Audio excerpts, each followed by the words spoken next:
Hello everyone, এখন আমরা পড়ব সনেট নাম্বার 73, লিখেছেন উইলিয়াম শেক্সপিয়ার।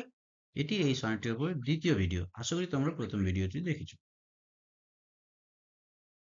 পুরো সনেট নাম্বার 73 একটু দেখে নাও। এবার সনেটটি সম্বন্ধে একটু জেনে নিই। শেক্সপিয়ার মোট 154টি সনেট লিখেছিলেন 1592 থেকে 1604 খ্রিস্টাব্দের মধ্যে। একসাথে তিনি লেখেননি, এই পিরিয়ডের মধ্যে তিনি লিখেছিলেন। এবং এই সনেটগুলি প্রথম প্রকাশিত হয়েছিল 1609 খ্রিস্টাব্দে ইংল্যান্ডে থমাস থর্পের দ্বারা।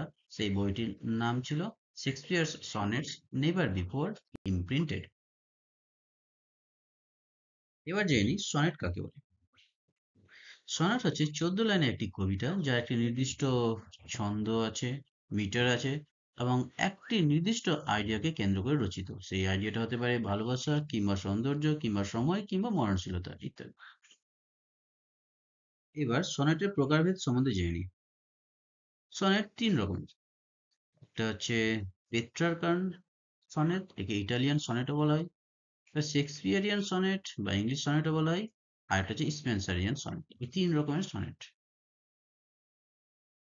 এবার পেট্রার্কান সনেট সম্বন্ধে একটু জেনে নিই। পেট্রার্কান সনেটের স্ট্রাকচারটা হচ্ছে অক্টেভ অ্যান্ড সিস্টেট, 8 লাইনের অক্টেভ অ্যান্ড 6 লাইনের সিস্টেট। অক্টেভে হচ্ছে সাধারণত কোনো আবেগ বা সমস্যা তুলে ধরা হয়, এবং সিস্টেটে রেজলিউশন অর্থাৎ সিদ্ধান্ত নেওয়া হয় বা প্রতিফলন হয় তার সে আবেগের। এবার এই ছন্দ বা রাইম স্কিম হচ্ছে এ B B A, A B B A, C D E, C D ই।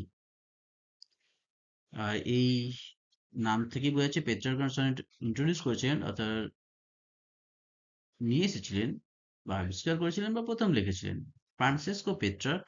তিনি একজন ইটালিয়ান, 14th সেঞ্চুরিতে, চতুর্দশ শতাব্দীতে। এবার শেক্সপিয়ারিয়ান সনেট সম্বন্ধে জেনে নিই। শেক্সপিয়ারিয়ান সনেটের গঠনটা হচ্ছে তিনটা কোয়াট্রেন, যেটা 4 লাইন করে থাকবে, অর্থাৎ 4 3 12, অ্যান্ড একটা কাপলেট যেটা 2টো লাইন নিয়ে থাকবে। তো 4 3 12 আর 2 14, টোটাল 14 লাইন। এবার কোয়াট্রেনে সাধারণত develops A theme or argument, কোনো বিষয় বা কোনো যুক্তি উপস্থাপন করা হয় কোয়াট্রেনে। আর কাপলেটে কনক্লুডিং থট, একটা একটা সর্বশেষ একটা চিন্তা বা ধারণা উপস্থাপন করা হয়।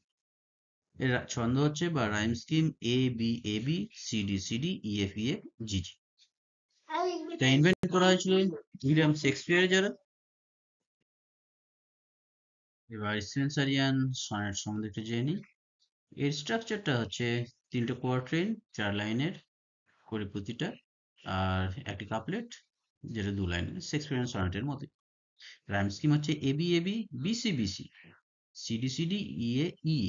শেক্সপিয়ারিয়ান সনেটের সাথে রাইম স্কিমের এইটা পার্থক্য হচ্ছে যে শেক্সপিয়ারিয়ান সনেটের প্রথম স্ট্যাঞ্জার বা কোয়াট্রেনের রাইম পরের কোয়াট্রেনে আসছে না, কিন্তু এখানে সেটা আমরা পাবো। এটা ইন্ট্রোডিউস করেছিলেন এডমান্ড স্পেন্সার। চলো এবার সনেট নাম্বার 73 সামারি একটু জেনে নিই। কবি তার বন্ধুকে বলছেন প্রথম কোয়াট্রেনে যে তার বন্ধু উইলিয়াম শেক্সপিয়ারের মধ্যে লেট অটাম দেখতে পাবে। এই লেট অটামে প্রকৃতির কি চেঞ্জ হয়?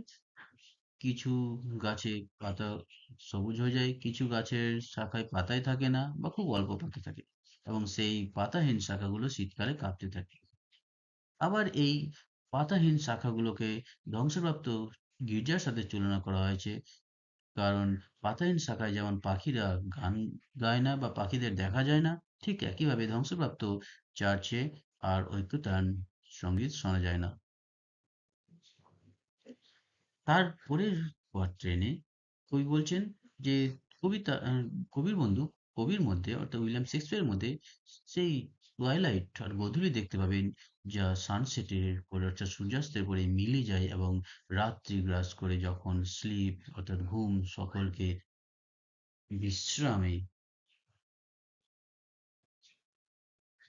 বিশ্রাম দেয়, যেই সময় সকলে বিশ্রামে আচ্ছন্ন হয়ে পড়ে।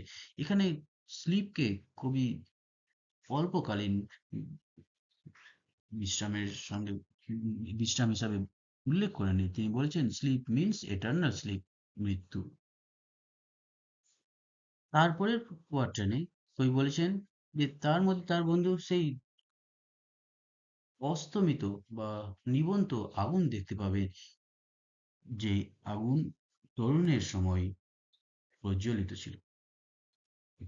তার অবস্থা এখন ডেথ বেদের মতো, যেখানে সেই আগুন নির্বাপিত হবে, এবং টাইম ও এক্সপিরিয়েন্স যা সেই আগুনকে প্রজ্বলিত রেখেছিল, সে সেটাই আবার সেই আগুনকে নিভিয়ে দেবে।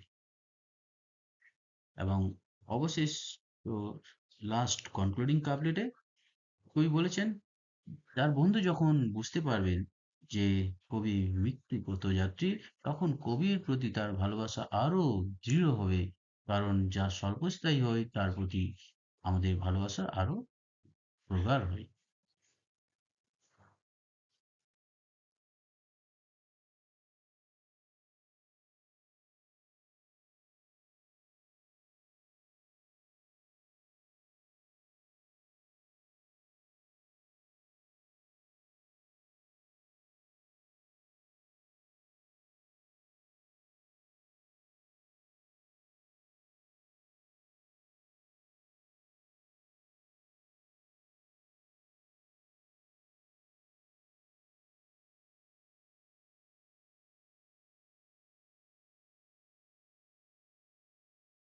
শেক্সপিয়ার সনেট নাম্বার 73-র উপর আমাদের সংক্ষিপ্ত ভিডিও এখানে শেষ হলো। এর পরবর্তী ভিডিওতে আমরা প্রতিটা কোয়াট্রেন এবং কাপলেট আলোচনা